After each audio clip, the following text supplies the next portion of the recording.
Finally, we get to see this comparison. Quint Beastwood, Quentin Uriah, 2024 New York Pro to the 2024 Toronto Supershow. And there was what, guys? 3 weeks difference here.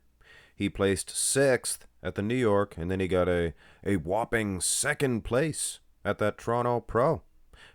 Hold on a second. Something's not right here. Something is amiss. See that?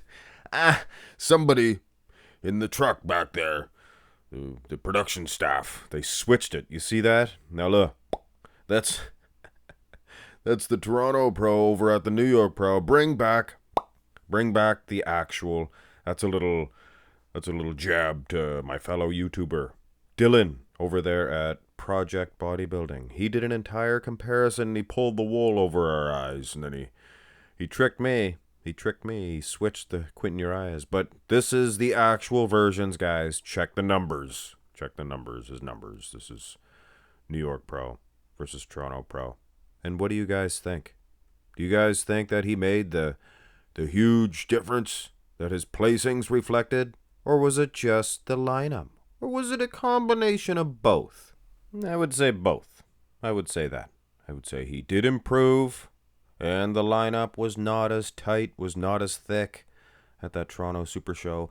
His midsection looks smaller, first of all, but he also looks fuller when you look at the lats. His quads look bigger. Quads are pretty sharp. They were very sharp at that New York. So keep that in mind. Overall, I think hands down, the Toronto Super Show, Quint Beastwood, is 110% better than the New York Pro, and I didn't flip-flop the versions. It's actually improved in those 3 short weeks. Here's the next pose, the front lat spread. Same thing here. His lats, maybe he depleted too much. I think that was probably common knowledge. He depleted too much. So I'm not trying to sound smart here. Just what other people said. He over-depleted the New York, and you can see his midsection itself looks smaller, looks trimmer, even though he's more filled out. And you know what? One other thing that can really affect you. He hadn't competed in a long while, so the nerves can affect you. He came in the Toronto Super Show. He knew what to expect, and the nerves were a little bit less.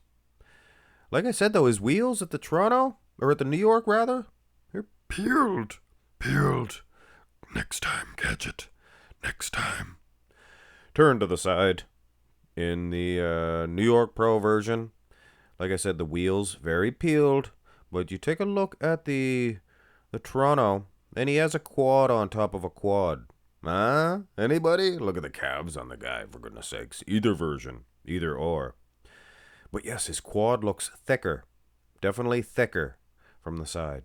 Upper body, he is posing better. I'll say that.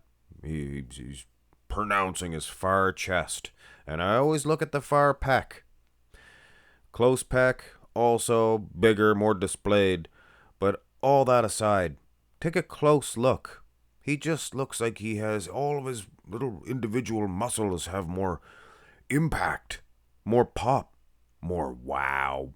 And the head test, his head looks smaller. You see that?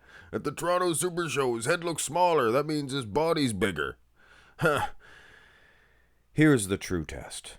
The back, and I'm here to tell you guys, there's a lot to unfold here. There's a lot to unfold. The back, I always criticize this guy. He's holding his delts a little too high in the rear lat spread. For some reason, he does it that way. It is his body. He knows it better than we do. Maybe when he puts his delts down too far, something happens.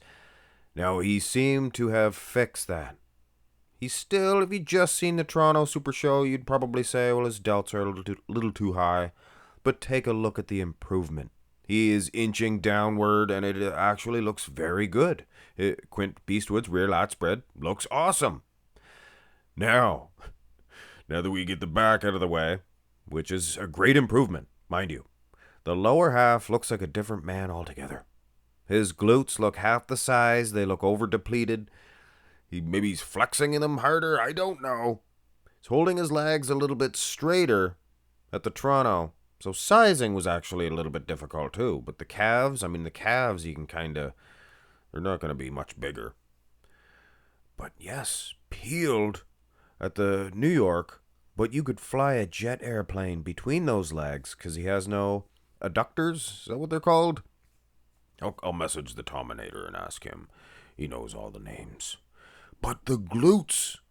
Now, the level of condition that he brought at the Toronto Supershow. Hey, that's pro show winning conditioned glutes.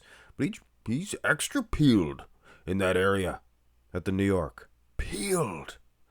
But what do you prefer? I think given the back itself, obviously the Toronto. Interesting now. Here's the back double. And yeah, basically the same thing when you look at the lower half. Look at the size of his calves. I think they're even bigger at the New York. I think that might be an optical illusion because his quads are actually smaller, more dry, more pizzizzled, like I said. Especially, I think it's more accentuated here in the rear double. I think he was nailing this pose. Both arms, Louis. He was nailing this shot better between the two at the New York, and his rear lat was probably better at the Toronto. But much more filled out. Look at the adductors. Can you believe that? The back itself looks pretty good, but I can see some lower lat thickness in the Toronto Supershow that he does not have at the New York. So let's get a combination of both of these. You can keep the fullness and get that type level of condition. Of course, like I said, Toronto Pro, decent condition, more than decent. Here's the abs and thigh. And I find this quite perplexing. I looked that one up in a thesaurus. Just the small, and I wanted to use it. Perplexing. I'm quite perplexed. His midsection looks better at the Toronto, even though he's more filled out. He's fuller.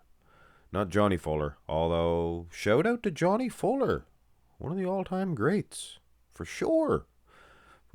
But Quint Beastwood also could end up being one of the all-time greats. He has some signature shots, like this abs and thigh, and it's going to take a physique like this to defeat, say, a Hattie Shupin in an abs and thigh. And this could do it. Give a couple more bells, couple more whistles, and yes, Quint Beastwood, you are a brand namer for sure. Here's the most muscular, and this is the filled out portion of Quint Beastwood that we are witnessing. The delts, look at that. Maybe more cut, maybe more pizzizzled at the New York, but with a physique like this, where conditioning is never really too much of a problem, I think he's better off being fuller than a little bit more ripped. So, Quint Beastwood, in 3 short weeks, what was it, 3 weeks? I think. Somebody will correct me if I'm wrong. He made a great improvement. But like I said earlier, like I said, them nerves could have got to this bloke, especially Big Bob Ciccarello, with his great big biceps, the Italian stallion, He tripped him out by predicting him to win the New York. Now, the Toronto was the show to predict this guy to win. Of course, there was other factors involved. Akeem Williams, John Jewett, Robin Strand, another Canadian. So yes, these Canadians, they're taking over. And I think this new crop of Canadian bodybuilders is the best that we've ever seen. Antoine Vaillant, Quint Beastwood, Robin Strand, IFBB Pro Robin Strand. There's more out there. I can't think of them. Morgan McDonald, another one. Big Hostetler studs coming up from the Canadians, up there in cold. Still igloos up there right now, I suppose. Yeah. Hit thumbs up on the video. Subscribe. Have a nice one, guys.